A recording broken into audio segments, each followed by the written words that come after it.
Bonjour à tous, voici une nouvelle position de finale qu'on va regarder aujourd'hui, mais c'est une position issue d'une partie, la dernière partie en fait du championnat d'Europe qui s'est terminée il y a peu de temps, dans laquelle l'équipe de France a fini deuxième, en fait première ex aequo, mais deuxième au départage, mais principalement grâce à Ali Reza Firouzja, donc le néo-français, qui a fait un score incroyable et qui fait maintenant partie des tout meilleurs joueurs du monde. En fait, il va passer même les 2800 Elo, a priori, dans les quelques jours.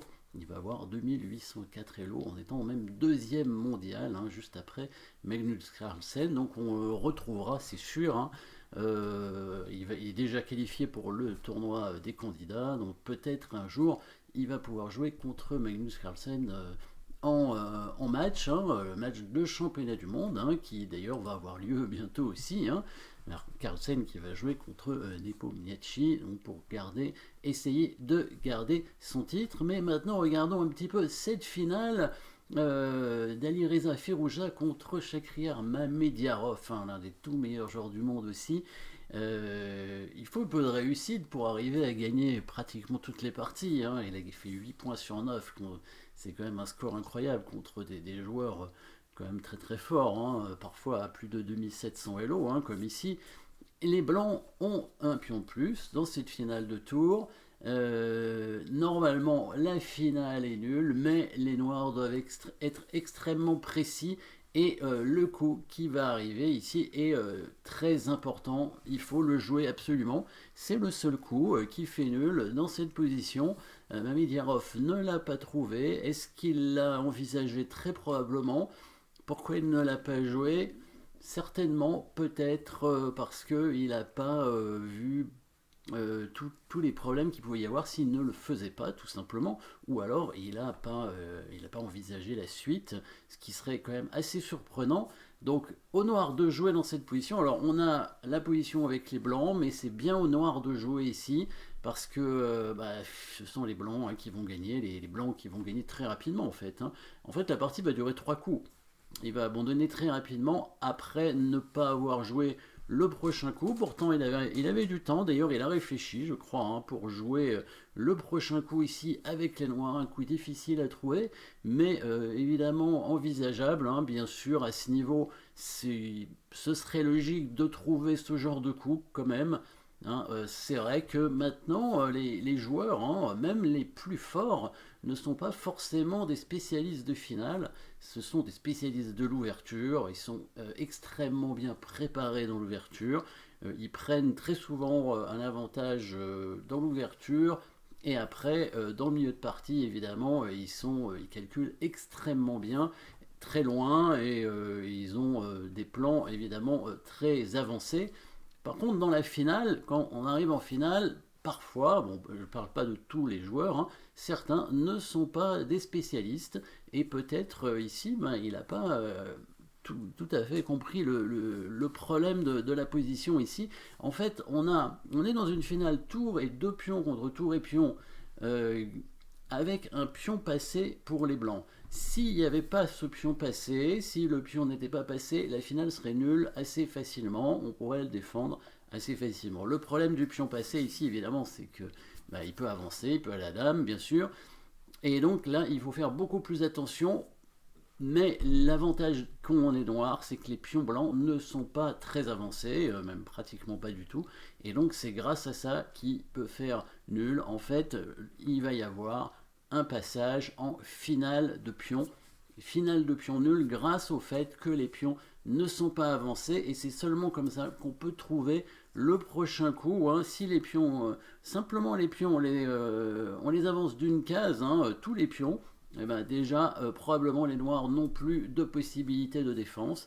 Le coup ne serait pas possible parce que le pion blanc passé serait plus près de la promotion et donc les noirs ne pourraient pas envisager ne serait-ce que le prochain coup à jouer. Et je pense que maintenant vous l'avez trouvé, évidemment, le passage en finale de pion, c'est bien un coup forcé ici pour les noirs et c'est comme ça qu'on va le trouver, le très bon coup tour F3 ici tour F3, excellent coup qui permet de tenir la nulle. C'est le seul coup qui fait nul dans cette position, tous les autres coups perdent.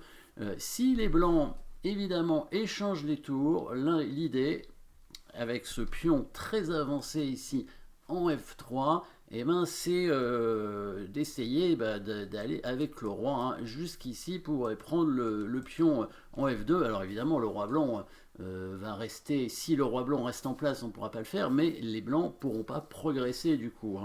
Par exemple, le roi blanc tente d'aller vers le côté dame dans le but d'aller prendre ce pion tout simplement. Là on va obtenir l'opposition avec les noirs assez facilement, puisque, alors attention à la case minée, la case conjuguée ici, c'est la case en D4, il ne faut surtout pas y aller tant que les blancs ne sont pas sur la case en D2, donc ça c'est très important en finale de pion, les cases conjuguées, l'opposition des rois, il faut absolument permettre au roi noir de venir sur cette case au prochain coup, mais sans y aller tout de suite. Donc on va aller par exemple en E4, on peut aller aussi en D5, le mieux c'est la case E4, dans le but de se rapprocher du pion en F2. Si le roi vient en D2, on vient en D4, on prend l'opposition. Là les blancs ne peuvent plus progresser, s'ils continuent, on continue à prendre l'opposition. Et si il s'éloigne, alors on peut continuer d'ailleurs à prendre l'opposition, mais le plus simple c'est d'aller évidemment vers le pion, comme ça, c'est l'idée, c'est l'idée des noirs, c'est d'aller chercher ce pion le plus rapidement possible. Les blancs qui peuvent attendre, mais le roi noir va prendre le pion, et du coup, vite, le pion blanc doit aller à la dame maintenant, parce que sinon, le pion noir s'avance, voilà, mais le pion noir fait même dame avant le pion blanc, donc évidemment, ce serait une finale nulle ici. Si les blancs avaient tenté d'avancer leur pion plus rapidement en G4, alors les noirs pourraient prendre aussi le pion F2 avec le roi, parce que il resterait avec un pion F. Donc un pion F contre la dame à une case de promotion, ce serait nul. Mais le plus simple, c'est d'aller prendre le pion tout simplement en faisant roi E4. Et si le roi revient, le roi noir va prendre le pion, le roi blanc va aussi récupérer le pion F3, mais bien sûr les noirs vont conserver l'opposition ici. Voilà, avec le roi blanc devant le pion, c'est la seule chance de gagner pour les blancs, mais le roi noir prend l'opposition, et donc la finale est nulle. Autre possibilité pour le roi blanc, ce serait d'essayer d'aller vers l'aile roi pour aider son pion à avancer, mais on a la possibilité pour les noirs de venir bloquer le passage du roi avec le roi en F5, et quand le roi viendra en H2, on viendra tout simplement en G4 pour bloquer le roi qui ne peut pas aider son pion, bien sûr, donc très important, le coup roi G4 ici, les blancs qui ne peuvent rien faire pour progresser dans cette position. Évidemment, voilà, roi G5, toujours pour aller en G4, quand le roi va venir en H2, il faut quand même l'empêcher de monter en H3, et s'il revient, on repart de l'autre côté, et on revient en E4, comme tout à l'heure, pour venir par la suite en D4 si jamais il vient en D2. S'il vient en D1, on viendra en D3. Voilà, et du coup on pourra menacer de passer en E2, donc le roi ne peut pas revenir en C1, pas venir en C1 sinon on fait roi E2, et s'il revient en E1, on revient en E4 tout simplement, et du coup la finale de pion est nulle. Alors peut-être c'est pas la finale de pion qui le gênait, c'était évidemment la finale de tour. Évidemment, au blanc, aux échecs, on n'est pas obligé de prendre. C'est un coup forcé, mais parce que ça attaque la tour. Mais la tour peut bouger sans échanger. L'avantage maintenant d'avoir mis la tour en F3, c'est de bloquer le roi blanc à la défense de ce pion maintenant. Donc par exemple, sur échec, le roi se déplace. On va défendre évidemment le pion en E4. Le roi blanc peut monter sur l'aile roi, mais la tour va rester sur la colonne F, et du coup, le roi blanc sera obligé de rester à la défense du pion. S'il tente d'aller aider son pion à la lame, ce pion est pris tout simplement. Voilà le problème de la position des des blancs. Il y a aussi une autre chose qui est intéressant à remarquer dans cette position, hein, c'est un peu plus avancé au niveau de la finale de tour, mais c'est ce qu'on appelle la distance de sécurité, c'est-à-dire la distance entre la tour et le pion passé, qui est de 3 cases, qui fait que même si le roi blanc, on peut envisager par exemple un plan pour défendre le pion avec les blancs comme ça, même si le roi blanc tente de monter par la suite pour aider son pion, la tour noire pourra faire des échecs sans arrêt, hein. Alors le roi noir peut se rapprocher en plus, hein. Donc évidemment le roi blanc risque d'être bloqué et on va faire des échecs sans arrêt. Le roi blanc ne pourra jamais monter et aider son pion. Il sera obligé de revenir descendre derrière son pion. Donc là, la finale serait nulle. On peut voir, hélas, ce qui s'est passé pour Mamedyarov, tant mieux, hein, pour Alireza Firouzja, hein, qui a permis, bien sûr, à l'équipe de France de faire un très bon score au championnat d'Europe, hein, un premier ex-aequo. Alors, l'équipe de France a déjà été deuxième au championnat d'Europe il y a longtemps. Hein, c'était en 2001, je me souviens, puisque moi j'étais là aussi. Je jouais pas pour l'équipe de France, mais j'étais capitaine de l'équipe féminine, qui a d'ailleurs gagné le championnat d'Europe, hein, cette année-là. Alors il faut reconnaître que cette année-là, il n'y avait pas la Russie ni l'Ukraine, donc c'était un petit peu moins fort que maintenant, mais il fallait quand même gagner, hein, c'était quand même pas évident.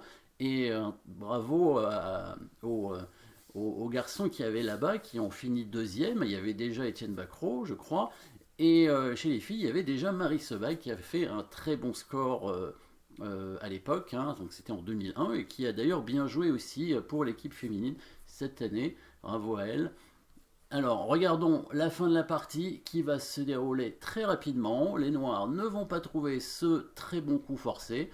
Ils vont jouer un coup droit. Maintenant, les blancs vont simplement monter leur roi pour aider le pion à aller à dame. Les noirs pensaient peut-être avoir la distance de sécurité, mais leur roi est trop mal placé.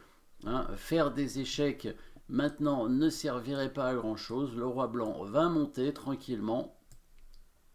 Et en venant par exemple ici en F5, et le pion blanc va avancer. Il n'y a plus rien à faire, hein, dans cette partie avec les noirs, hein. Le pion avance, le roi blanc maintenant ne peut plus être mis en échec, et le roi va accompagner son pion.